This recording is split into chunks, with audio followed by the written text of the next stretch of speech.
Algunos eruditos inclusive consideran ambos libros, Lucas y Hechos, como si fueran dos capítulos de un mismo relato, de un mismo libro. Parece que Lucas escribió ambos libros para un ciudadano romano que él conocía muy bien. Su nombre era Teófilo. Este hombre era un hombre de mucha importancia, porque a través de él Lucas deseaba que todos los ciudadanos del Imperio Romano conocieran las historias de Jesús y de sus primeros apóstoles. Por eso Lucas empieza su narración del libro de los Hechos diciendo en Hechos 1:1 lo siguiente: Estimado Teófilo, en mi primer tratado, o sea, en el Evangelio, en mi primer tratado hablé acerca de todo lo que Jesús comenzó a hacer y a enseñar hasta el día en que fue recibido en el cielo, después de que por medio del Espíritu Santo les dio mandamientos a los apóstoles que había escogido. Es interesante cómo Lucas comienza el relato refiriéndose a Jesús. Dice las cosas que él comenzó a hacer y a enseñar. Quiere decir, el Señor Jesucristo primero hacía, después enseñaba. Diferente de nosotros los seres humanos, que primero estudiamos, después enseñamos. Y generalmente nunca hacemos. Pero el Señor Jesucristo era un maestro práctico. Sus enseñanzas salían de la vida práctica. Por eso primero Él hacía y después enseñaba. Esta es una buena lección que ya podemos aprender al inicio prácticamente de nuestro estudio. Bueno, en el Evangelio de Lucas vemos lo que Jesús hizo personalmente. Y en el libro de los Hechos vemos lo que el Espíritu hace a través de sus apóstoles. Inclusive muchos consideran que el libro no debería llamarse Hechos de los Apóstoles, sino Hechos del Espíritu, porque es el Espíritu que obra a través de la vida de los apóstoles y especialmente a través de la vida de Pedro y de Pablo. Porque aunque el libro se llama Hechos de los Apóstoles, los dos apóstoles que más destacan son Pedro y Pablo. Los otros son mencionados circunstancialmente, pero no se habla mucho de ellos. Los primeros 10 versículos del capítulo 1 del libro hablan de la misión de la iglesia, que no puede ser entendida correctamente sin la participación del Espíritu Santo. Esto es esencial y tiene que ver con la primera y segunda parte de nuestra lección. Sabes, la iglesia no es una empresa que debe vivir preocupada en aumentar su número de miembros y la cantidad de sus entradas financieras. La iglesia es un grupo de hombres y mujeres redimidos por Jesús y dirigidos por el Espíritu Santo. Por lo tanto, los miembros de la iglesia de Dios, llamados también de discípulos, son hombres y mujeres espirituales, porque el reino de Dios es un reino espiritual.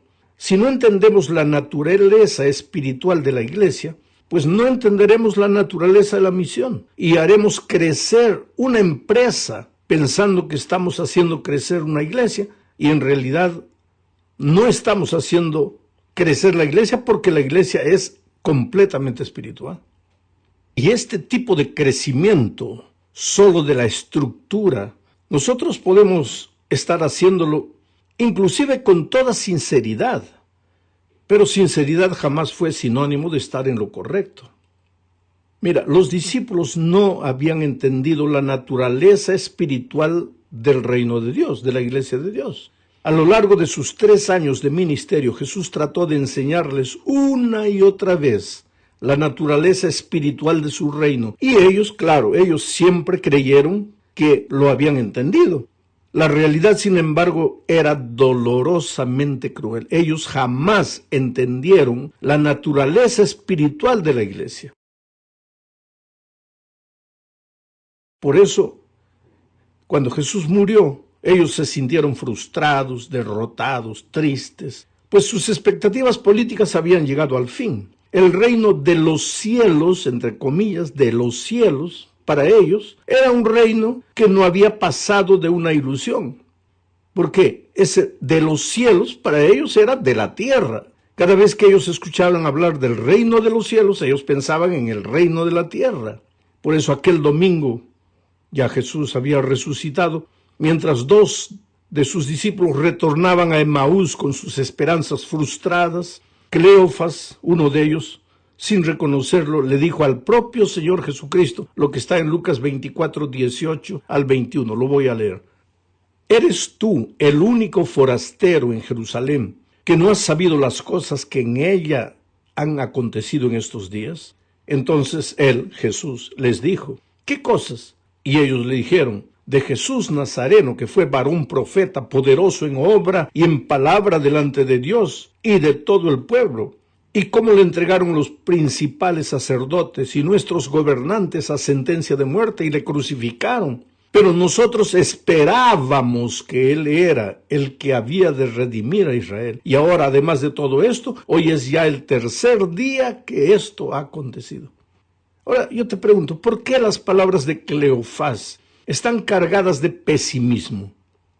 Él dijo, nosotros esperábamos que Él era el que había de redimir a Israel. Pobres discípulos, habían mal entendido lo que era el reino de Dios. La redención que Jesús les había prometido estaba en plena acción.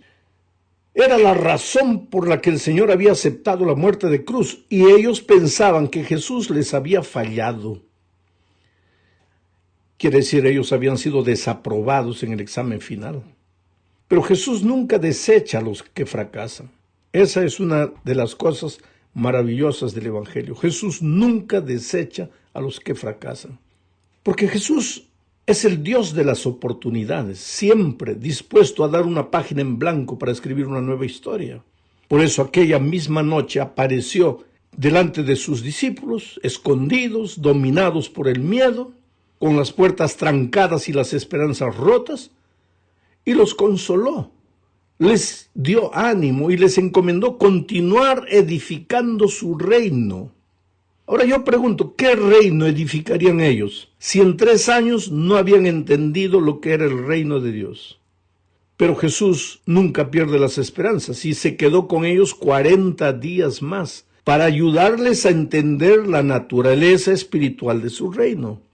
Lucas relata la historia de la siguiente manera, en Hechos 1:3, dice, a quienes, refiriéndose a los discípulos, después de haber aparecido, se presentó vivo con muchas pruebas indubitables, apareciéndoseles durante 40 días y hablándoles del reino de Dios.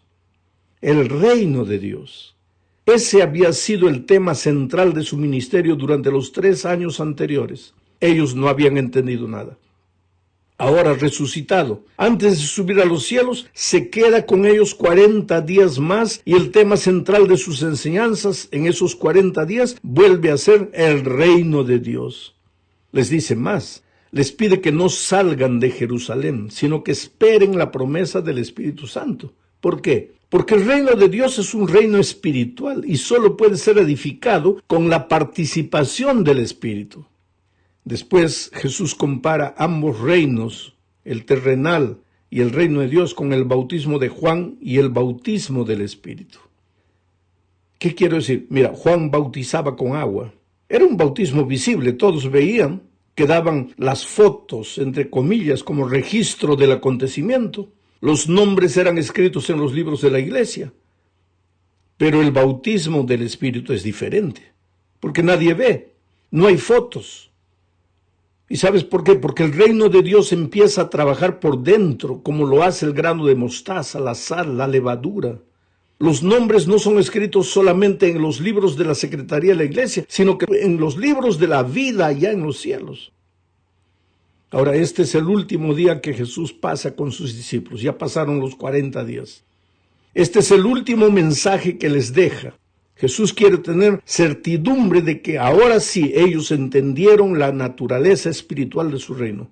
Pero de repente ellos le preguntan con una ingenuidad de doler, ¿sabes? Hechos 1:6 registra esa pregunta. Señor, ¿restaurarás el reino de Israel en este tiempo? Imagina la decepción de Jesús. Él ya estaba listo a partir y sus amados discípulos todavía no habían entendido lo que era la misión, porque no habían entendido lo que era el reino de Dios. Entonces, al registrar sus últimas palabras, Jesús les dice cómo será construido el reino espiritual, la iglesia gloriosa, sin arruga, sin mancha, que Él desea encontrar cuando vuelva. Hechos 1:8 dice, recibiréis poder cuando haya venido sobre vosotros el Espíritu Santo, y me seréis testigos en Jerusalén, en toda Judea, en Samaria y hasta lo último de la tierra. Sabes, mi amigo querido, para construir el reino de Dios, cada discípulo tendría que volverse un testigo. Sin el testimonio personal de cada cristiano, jamás existirá el reino de Dios. Ya pasaron más de 20 siglos desde aquel día y yo me pregunto, ¿entendí la naturaleza espiritual del reino de Dios? ¿Estoy edificando el reino de Dios o simplemente un reino terrenal? Basta llamar reino de Dios a lo que estoy construyendo para que en verdad sea el reino de Dios. ¿O pensando que estoy edificando el reino del Señor, estoy haciendo crecer simplemente un reino humano al que llamo reino de Dios? Esa es la pregunta que todos nosotros tenemos que respondernos. Líderes y liderados, pastores y obreros voluntarios, todos. Bueno, después de hablar de la misión, Lucas en su narración pasa a hablar de la bendita esperanza de los cristianos, que es la segunda venida de Cristo. Esta es la tercera parte de nuestro estudio. Lucas relata un hecho. Él no habla de una teoría. Él presenta un relato de algo que sucedió. Está en Hechos 1:9 al 11. Dice, después de haber dicho esto, ellos lo vieron elevarse y ser recibido por una nube que lo ocultó de sus ojos. Mientras miraban al cielo y veían cómo él se alejaba, dos varones vestidos de blanco se pusieron junto a ellos y les dijeron, varones galileos, ¿por qué están mirando al cielo? Este mismo Jesús que ustedes han visto irse al cielo vendrá de la misma manera que lo vieron desaparecer. Ahora, querido, este no fue un acto de levitación, ni fue un hecho simbólico. Todos los que estaban presentes lo vieron con sus propios ojos. Jesús fue levantado. El original griego da la idea de que fue un acto del Padre. Jesús tuvo una participación pasiva, como por ocasión de su resurrección, cuando el Padre lo resucitó. Lo hizo Dios, así como hizo tantos milagros a lo largo de la historia humana. Esa ascensión de Jesús fue un acto milagroso. Me impresiona particularmente las palabras de los ángeles, varones galileos, ¿por qué están mirando al cielo? Este mismo Jesús que ustedes han visto irse al cielo vendrá de la misma manera que lo vieron desaparecer. Hay dos preguntas, dos pensamientos que debemos destacar en este texto. El primero es que la vida cristiana no es un mero misticismo. ¿Por qué están mirando al cielo?, preguntan los ángeles. La vida cristiana no consiste solo en mirar al cielo, es necesario hacerlo. Sí, hay que mirar al cielo, pero no solo eso. Mira, Pablo dice en Colosenses capítulo 3, versículo 2, pongan la mira en las cosas del cielo y no en las de la tierra.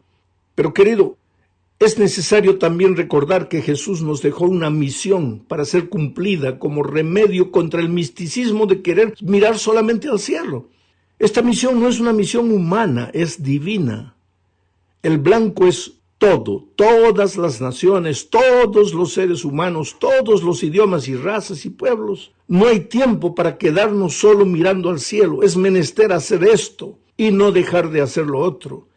Mientras miramos al cielo, mientras clamamos por el poder del Espíritu, tenemos que colocar las manos a la obra en esta tierra para terminar la misión que Cristo nos encomendó.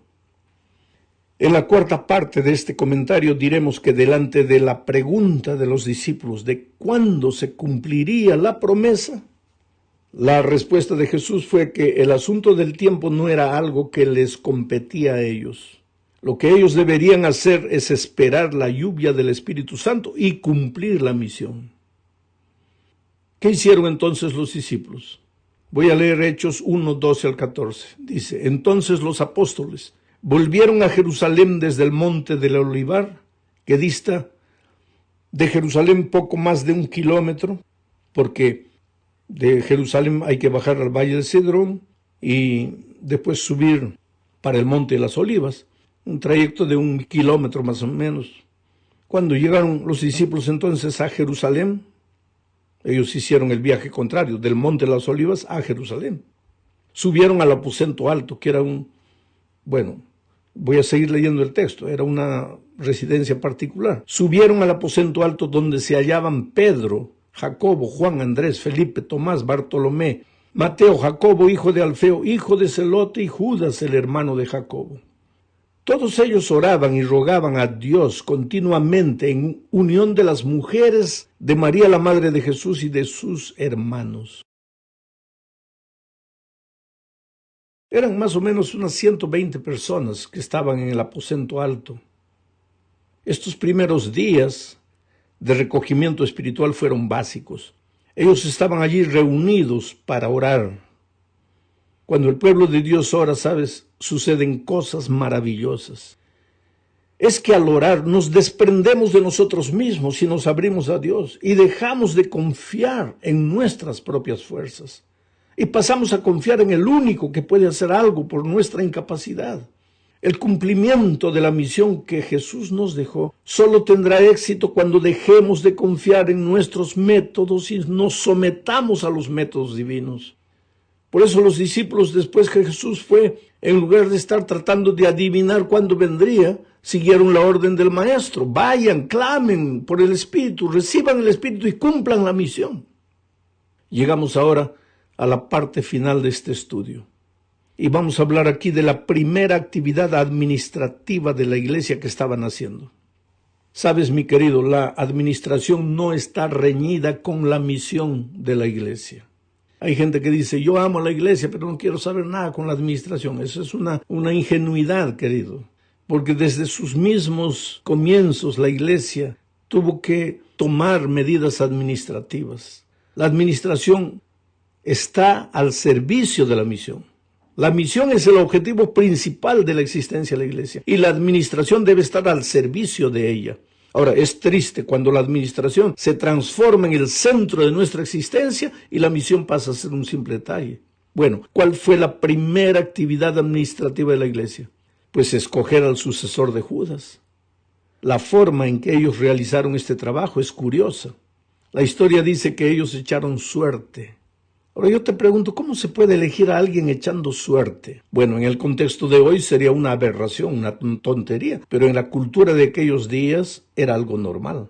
La primera vez que se menciona en la Biblia la costumbre de echar suertes es con relación a la selección de los machos cabríos para Jehová y para Azazel en el día de la expiación. Y eso era bíblico.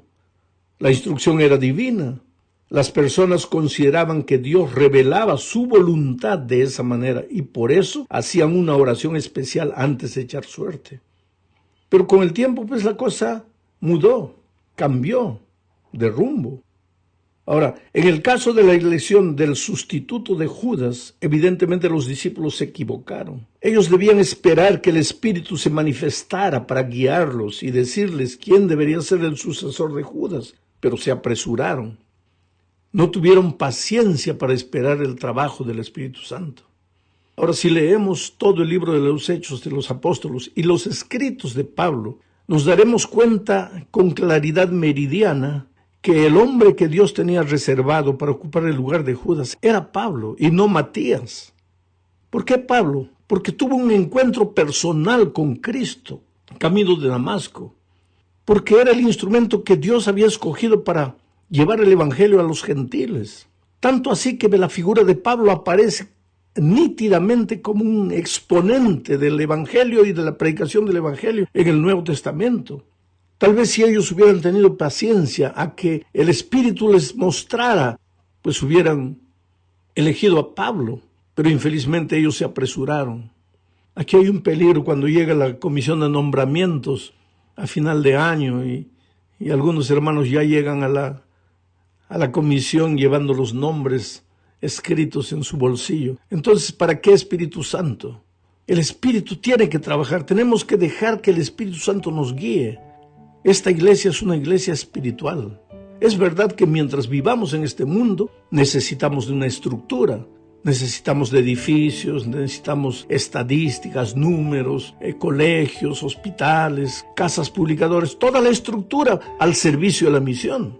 Pero es posible hacer crecer solamente la estructura sin que crezca la iglesia espiritual. Ahora, la iglesia espiritual solo crecerá cuando cada miembro estudie la palabra de Dios todos los días, ore todos los días y cada miembro esté involucrado en la tarea de traer una persona para Cristo. Por eso la Asociación General ha tomado como un blanco para estos próximos años la participación de todos los creyentes, el envolvimiento